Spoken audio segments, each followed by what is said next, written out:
사무엘상 4장 3절 4절 말씀을 읽도록 하겠습니다. 시작.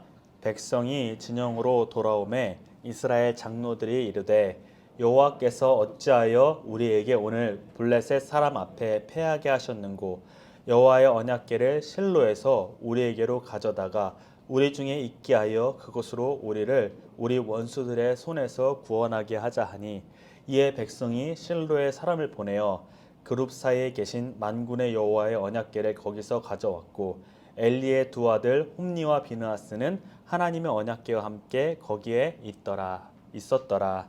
아멘. 오늘 우리가 읽은 3절 4절을 포함한 전체 4장은요. 이스라엘과 블레셋 간의 전쟁에 대한 이야기가 담겨져 있습니다. 그래서 이스라엘과 이 블레셋 군의 첫 번째 전투에서 블레셋 군이 이깁니다. 그래서 이스라엘 군이 패하는데 4,000명이 이 전투에서 죽게 돼요. 이 전투에서 패배하고 나니까 이스라엘의 지도자들이 모여서 고민 끝에 한 가지 대책을 세우는데요. 3절 말씀입니다. 제가 한번 읽어볼게요. 이스라엘의 패전명들이 진으로 돌아왔을 때에 장로들이 말하였다. 장로들은 보통 지도자들을 말하는 거예요. 주님께서 오늘 우리가 블레셋 사람에게 지도록 하신 까닭이 무엇이겠느냐? 실로에 가서 주님의 언약궤를 우리에게로도 모셔다가 우리 한가운데 있게 하여 우리를 원수의 손에서 구하여 주시도록 하자.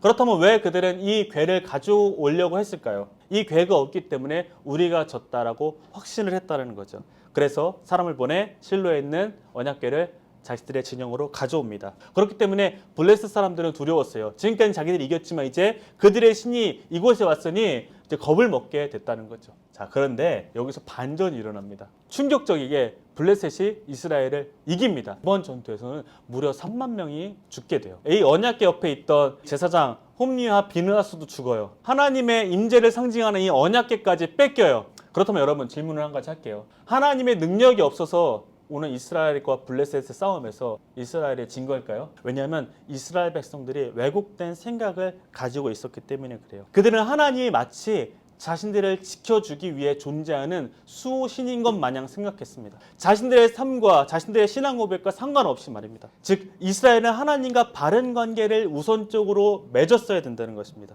그런 그들에게 오늘 하나님은 경고를 주시는 거예요. 과연 바른 신앙생활이란 무엇인가?